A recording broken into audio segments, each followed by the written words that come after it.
الحمد لوليه والصلاة على نبيه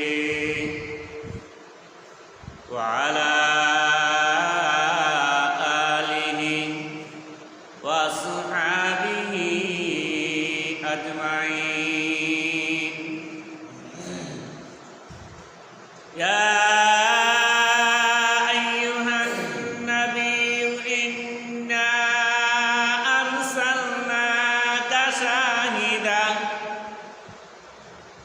شاهدا ومبشرا ونذيرا وداعيا إلى الله بإذنه وسراجا منيرا. أما بعد فأعوذ بالله من الشيطان الرجيم. بسم الله الرحمن الرحيم. يا أيها الذين آمنوا كتب عليكم الصيام كما كتب على الذين من قبلكم لعلكم تتقون. وقال النبي صلى الله عليه وسلم وهو شهر الصبر الصبر ثوابه جنة أو كما قال عليه الصلاة والسلام. صلى الله على سيدنا ومولانا محمد وعلى آله وأصحابه وسلم. صلى الله على سيدنا ومولانا محمد محمدا عبده ورسوله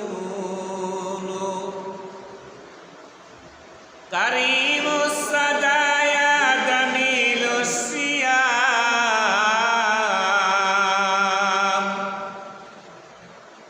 نبي البرايا شفيع الأمم بلغ العلا بجماله كشف الدجى بجماله حسنت جميع خصاله.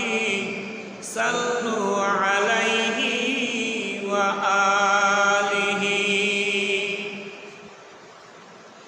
يا इलाही दिखा दे हमें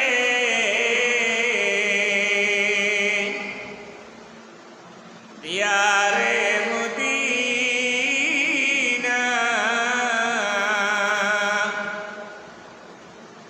या इलाही बना दे हमें गुबारे मदीना. बलगल उला بجماله كشف الدجى بجماله حسنت جميع خصاله. صلوا عليه وآله. আলহামদুলিল্লাহ, আল্লাহ তাআলার লাখ কোটি শুকরিয়া যে মহান রব্বুল আলামিন আমাদেরকে পবিত্র জুমার দিনে আল্লাহর ঘর মসজিদে আসার বসার তৌফিক দান করেছেন। এই জন্য আল্লাহর শুকরিয়া আদায় করে আলহামদুলিল্লাহ। আজকের আলোচনা হলো যাকাতের টাকা, ফিতরার টাকা হক কারা, এরা কয় শ্রেণীর মানুষ, এই যাকাতের টাকা ফিতরার টাকার হকদার কে? এই হলো আজকের আলোচনা। যাকাতের টাকা, ফিতরার টাকা, 8 প্রকার মানুষের কথা স্বয়ং আল্লাহ উল্লেখ করে দিয়েছেন যে এই 8 প্রকার মানুষ যাকাতের টাকা, ফিতরার টাকা হকদার। এক ভাই প্রশ্ন করছেন, কোনো মানুষের যদি যাকাতের টাকা, ফিতরার টাকা দেওয়া হয় আর এই টাকাটা নিয়ে যদি একবার লগ্নির ব্যবসা করে, এটা কতটুকু সঠিক? শরীয়তের বিধান হলো, হে ভাই, লগ্নির ব্যবসা করা, সুদের ব্যবসা করা, সুদের ব্যবসা করা শরীয়তে সাফ হারাম করে দিয়েছেন আল্লাহ। যদি এমন কোনো ব্যক্তি জানা থাকে যাকাতের টাকা দেওয়ার পরে, ফিতরার টাকা দেওয়ার পরে, লিল্লার টাকা দেওয়ার পরে সুদের ব্যবসা করে, জেনে শুনে এমন ব্যক্তিরে যাকাতের টাকা দেওয়া সঠিক হবে না। যাকাতের টাকা দেওয়া হয়েছে তোমার খাওয়ার জন্য, পরিবারের উপরে খরচ করার জন্য, তোমার শান্তির জন্য দেওয়া হয়েছে। তুমি কেন আবার অত বড় লোভের ব্যবসা করো, সুদের ব্যবসা, যেই ব্যবসার কথা স্বয়ং আল্লাহ হারাম করেছেন? তো এই ধরনের মানুষকে না দেওয়া উত্তম। কারণ তুমি দিবা হেরে খাওয়ার জন্য, হে করবো লগ্নির ব্যবসা, কারণ হে হইব গুণাগার, তুমি হইবা গুণাগার। 8 প্রকার মানুষের মধ্যে এরা কারা? আল্লাহ রাব্বুল আলামিন ফরমান, ইন্নামাস সাদাকাতু লিল ফুকারাই ওয়াল মাসাকিন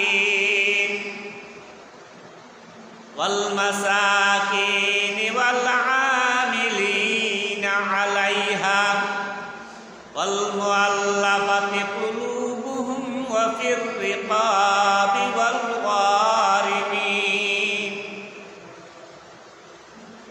ওয়াল গারিমিন ওয়া ফি সাবিলিল্লাহি ওয়া ইবনিস সাবিল। আল্লাহ বলতেছেন, ও দুনিয়ার জগতের মুসলমান নরনারী, তোমরা তোমাদের যাকাতের টাকাটা কারে দিবে? আমি আল্লাহ ঘোষণা করতেছি, এই 8 প্রকার মানুষে তুমি দান করো রে। এই 8 প্রকার মানুষ হলো তোমার যাকাতের টাকার হকদার। এই 8 প্রকার মানুষ হলো তোমার ফিতরার টাকার হকদার। 1 নম্বর হলো ফকির। ফকির কাকে বলে? যার বাড়িও নাই, ঘরও নাই, কোনো কিছু নাই, সে কর্ম করে খাওয়ার কোনো ব্যবস্থা নাই, তারে বলা হয় ফকির। ফকিরের বহু বচন হলো ফুকারা। আল্লাহ নবী সাল্লাল্লাহু আলাইহি সাল্লাম ফরমান, ও দুনিয়ার জগতের নারী আর পুরুষ, তোমরা দুনিয়ার আল্লাহ তোমাদেরকে যে সম্পদ দিয়েছে, এই সম্পদের হক তুমি আদায় করো রে। আল্লাহ তোমাকে সম্পদ দিয়েছেন, সম্পদের হক তুমি আদায় করো। সম্পদের হক আদায় করলে এই সম্পদের মধ্যে আল্লাহ বরকত দিবেন। সম্পদের হক যদি তুমি আদায় করো রে, তোমার সম্পদটা পাক পবিত্র হয়ে যাবে। আর যদি তুমি সম্পদের হক আদায় না করো, তোমার এই গজবে ধরবে, ওই গজবে ধরবে। দুনিয়ার বুকে যতদিন থাকবে রে, একটা না একটা গজবে তোমাকে ধরবে। আল্লাহর নবী সাল্লাল্লাহু আলাইহি সাল্লাম যখন মেরাজ শরীফে গেলেন, যাওয়ার পরে দেখতে পেলেন একদল নারী আর পুরুষ হেরার গলার মধ্যে আগুনের মালা, সর্প দিয়া হেরারে আগুনের মালা দেওয়া হয়েছে। আর এই সর্পটা হেরারে দংশন করতেছে, সর্পটা দংশন করতেছে। দংশন করার কামড় দেওয়ার সাথে সাথে মানুষটা ধ্বংস হয়ে যান। আবার এই মানুষটার জীবিত করা হয়।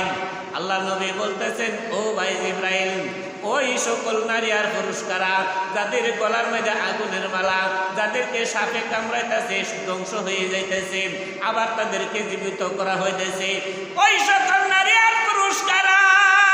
জিবরাইল ফেরেশতা বললেন, ও আল্লাহর হাবিব, তারা হলো আপনার উম্মতে সম্পদের ওই শ্রেণীর মানুষ যারা দুনিয়ার জগতে সম্পদ পেয়েছিল, সম্পদ পাইয়া শুধু সম্পদের মহাব্বত অন্তরের মধ্যে ঢুকাইছিল। আল্লাহর কথা বলিয়া গেছিল, নবীর কথা বলিয়া গেছিল, শুধু সম্পদ আর সম্পদ। আল্লাহ রাব্বুল আলামিন ওই সকল মানুষদেরকে যেই পরিমাণে সম্পদ দিয়েছিলেন, এই সম্পদের হক আদায় করে না। সম্পদের হক হলো তাদের উপরে আল্লাহ যাকাত ফরজ করেছিল, যাকাত আদায় করে না। তাদের উপর আল্লাহ ফিতরাও ওয়াজিব করেছিলেন, ফিতরাও আদায় করে না। শুধু তারা দুনিয়া আর দুনিয়া। এই কারণে আল্লাহ রাব্বুল আলামিন তাদের সকল সম্পদকে সাপের মালা বানাইছেন। সাপের মালা বানায়া সাপের মালাটা তার গলার মধ্যে দেওয়া হয়েছে। তাদেরকে কিয়ামত পর্যন্ত কামড়াইবেন আর এমন ভাবে আল্লাহকে ডাকবে, আল্লাহ বাঁচাও, আল্লাহ বাঁচাও, আল্লাহ বাঁচাও। আল্লাহ তো তাদেরকে আর বাঁচাইবে না। আল্লাহ তাদেরকে দুনিয়ার জগতে সম্পদ দিয়েছিলেন, আর এই জন্য দিয়েছিলেন এদের দ্বারা গরিব দুঃখী মানুষের উপকার হবে। মালের যাকাত আদায় করলে মাল ফাঁক হয়, মাল পবিত্র হয়, আর গজব আইতা আসলো, গজব রে আল্লাহ দূর করে দিন। ইরাকের একজন ধনবান ব্যক্তি, একজন হাজী সাহেব হজ করেছেন। আল্লাহ তারে এমন সম্পদ দিছেন, কয়েকজন কর্মচারীর মাধ্যমে তার সম্পদের হিসাব রাখতে হয়। এই কর্মচারীরা বাৎসরিক হিসাব করিয়া চূর্ণ চূর্ণ করিয়া তার যাকাত আদায় করে। অন্য দেশ থেকে জাহাজ দিয়ে মাল আসে। তার একজন ব্যবসায়ী, অনেক বড় একজন ব্যবসায়ী, কয়েকটা জাহাজ সাগর দিয়ে ছাড়ছে। সাগরের অর্ধ রাস্তাতে আসার পরে কয়েকটা জাহাজ ডুইবা গেছে, পানির তল গেছে। জাহাজ ডুইবা পানির তল গেছে, মাল ক্ষতিগ্রস্ত হয়েছে। খবর আইছে হাজী সাহেবের কাছে, হাজী সাহেব আপনার মালের জাহাজ ডুবিয়া পানির তলে চলিয়া গেছে। হাজী সাহেব চিন্তা করতেছেন ব্যাপার কি। আমার অন্তরে সাক্ষী দিতেছেন আমার মালের জাহাজ পানির তলে তো যাওয়ার কথা না। আল্লাহ আমাকে যে সম্পদ দিয়েছেন, আমি আল্লাহর সম্পদ, আল্লাহর দেওয়া সম্পদের হক আদায় করেছি। তার কর্মচারীরা বলতেছেন যে হে ভাই, তুমি তো আমার হিসাব রক্ষক, তুমি তো তোমার হাতে হিসাব করিয়া যাকাত বন্টন করো, তুমি ভালোভাবে কথা বলো আমার সাথে, আমার যাকাত আদায় করার কোনো বাকি আসেনি। কর্মচারী বলতেছেন যে না হাজী সাহেব, আপনার উপরে যেই সুন্দর যাকাত আইছে, এই যাকাত হিসাব করিয়া চূর্ণ চূর্ণ করিয়া আদায় করা হয়েছে, এক বিন্দু পরিমাণ বাকি নাই। হাজী সাহেব বলতেছেন যে হে ভাই, আমার বিশ্বাস হইতেছে আমার মালের জাহাজ পানির তলে যাবে না। আল্লাহ আমাকে যেই সম্পদ দিয়েছেন, এই সম্পদের হক আমি আদায় করেছি। আমি যদি আল্লাহর দেওয়া সম্পদের হক আদায় না করতাম, তাহলে আল্লাহ আমাকে এই সম্পদ দিতেন না, এই সম্পদ পানির তলে দিয়া ডুবাইয়া দিতেন। 3 দিন পরে জাহাজ আসলো। জাহাজের লোক আসিয়া ডাকতেছেন অমুক হাজী সাহেবের বাড়ি কোনটা, অমুক হাজী সাহেবের দোকান কোনটা। আসিয়া বলতেছেন হে ভাই, তোমার মালের জাহাজ সাগরের পাইরে আসিয়া লাগছে, তোমার মাল তুমি সমঝিয়া লাও। হাজী সাহেব বলতেছেন যে হে ভাই, কয়েকদিন আগে আমার কাছে খবর আইছে আমার মালের জাহাজ নাকি সাগরের পানির তলে গিয়েছে। জাহাজের লোকে বলতেছেন যে ভাই, কয়েকটা জাহাজের মাল পানির তলে গেছে কথা ঠিক, কিন্তু আপনার জাহাজটা স্বয়ং আল্লাহর কুদরতি ভাবে ডুবিছে না। জাহাজের লোকে বলতেছেন যে কারণটা কি, একসাথে 5টা জাহাজ ছাড়লাম, 4টা জাহাজের মাল পানির তলে গেল, আপনার মালের জাহাজ পানির তল কেন গেল না? হাজী সাহেব বলতেছেন যে হে ভাই, আল্লাহ আমাকে যে সম্পদ দিয়েছেন, এই সম্পদের হক আমি আদায় করেছি। আমি আমার সম্পদের হক আদায় করছি, এই জন্য আমার মালরে আল্লাহ হেফাজত করছেন। কোনো মানুষ যদি সম্পদ পায় সম্পদের হক আদায় করে না, আল্লাহর পক্ষ থেকে হঠাৎ করে একটা গজব আসবে। এই গজবের কোনো নির্ধারিত না, বিভিন্নভাবে গজব আসবে। বিদেশ থেকে আত্মীয় স্বজনে টেহা বাড়াইছে, গরিব দুঃখী মানুষটা বাইটা দাও, যারা কাটে অর্ধেক করে, যারা 5,000 ফাইবার তারা দেয় 2,000। আমার দেশে এক লোক তার কয়েকজন ছেলে, আটজন ছেলের মধ্যে 3জন ছেলে মেয়ে লন্ডন থেকে বাইরা টাকা পাঠাইছে। টাকা পাঠানোর পরে টাকা পায়া বাড়ির মানুষে বন্টন করছে, বাড়ির মানুষে বন্টন করছে। এ বাইরে দিয়েছে 10,000, হে মেয়ে দিয়েছে 10,000, প্রত্যেক বাইরে 10,000 করে নিয়ে বাকি টাকা যাদেরকে 3,000 দেওয়ার তাদেরকে দিয়েছে 1,000। দেখা বাচ্চা শেষ। হঠাৎ করে আরেক ভাই সাসার ঘরের ভাই ফোন দিছে, সাসার ঘরের ভাই কাছে যে ভাই সাহেব প্রত্যেক বছরই তো টাকা 5,000 করে দিন, এবার 2,000 কেন বুঝলাম না। বড় ভাই বলতেছেন যে হে ভাই, তুমি তো টাকা 5,000 পাওয়ার কথা আমি বলে দিছি, তুমি 2,000 কেন পাইলে?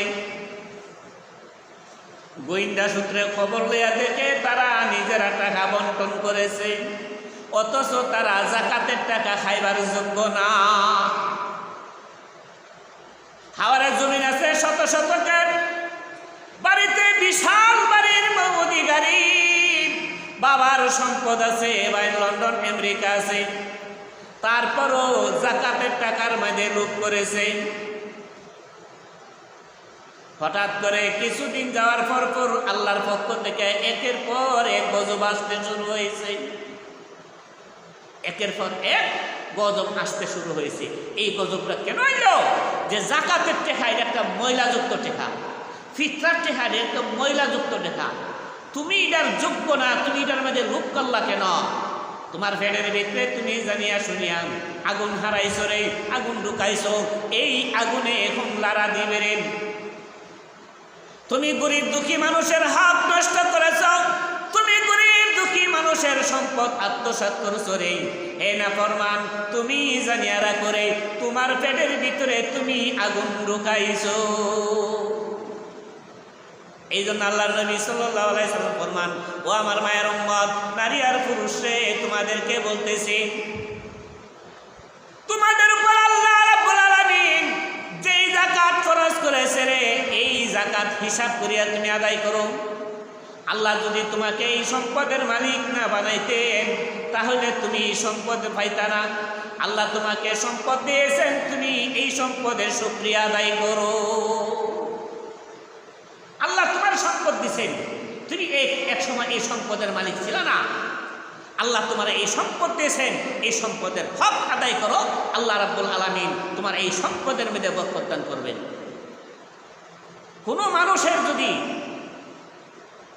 7.5 ভরি সোনা থাকে, যেন স্বর্ণের হিসাব, স্বর্ণ থাকে, এই 7.5 ভরি সোনার মূল্য হিসাব করে যাকাত দিতে হবে। সোনা নাই অথবা 52.5 ভরি রূপা আছে, রূপা নাই, রূপার মূল্য আছে, 52.5 ভরি রূপার মূল্য আছে তার বড়। তাহলে এই লোক এই হিসাব করিয়া এই 52.5 ভরি রূপার মূল্য যত, রূপা নাই কিন্তু রূপার মূল্য আছে, তার হিসাব করিয়া তার যাকাত দিতে হবে। আর যদি সম্পদ পায়া সম্পদের হক আদায় না করে, আল্লাহ নবী সাল্লাল্লাহু আলাইহি ওয়াসাল্লাম ফরমান, ও দুনিয়ার জগতের মুসলমান নরনারী, আল্লাহ রাব্বুল আলামিন তোমাদেরকে এক বিন্দু পরিমাণ ছাড়বে না। তোমরা যদি তোমাদের সম্পদের হক আদায় না করো, আল্লাহ রাব্বুল আলামিন একদিন তোমাদেরকে ধরবেন।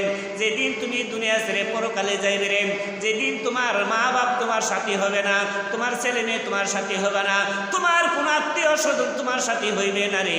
হে আমার ভাইয়েরা, আমার বোনেরা, অন্ধকার কবরে যখন তোমাকে রাখা হবে, ওই সময় তুমি বুঝতে পারবে রে, যখন তোমাকে কঠিন আযাবে নিক্ষেপ করা হবে। হাই, সম্পদের হক আদায় করলে আল্লাহ তোমারে মরণের কষ্ট থেকে ক্ষমা করে দিবে, কবরের আযাব থেকে আল্লাহ ক্ষমা করে দিবে। সম্পদের হক আদায় না করে যদি কেউ মৃত্যুবরণ করে, এই সম্পদটারে সাপের মালা বানাইয়া কবরের মধ্যে তার গলার মধ্যে দেওয়া হইব। এই কবরের মধ্যে থেকে এই সর্পগুলো তারে কামড়াইতে থাকবে। এই সময় বলবে, ও আমার মাবুদ মাওলা, আমার কোন অপরাধের কারণে এই সর্পের মালা আমাকে দেওয়া হয়েছে, এই সর্পগুলো আমাকে কামড়াইতেছে, এই সর্পটা কোনোদিন আমি দেখি নাই, এই সর্পটা কোথায় থেকে এসেছে? আল্লাহর ফেরেশতারা বলবে,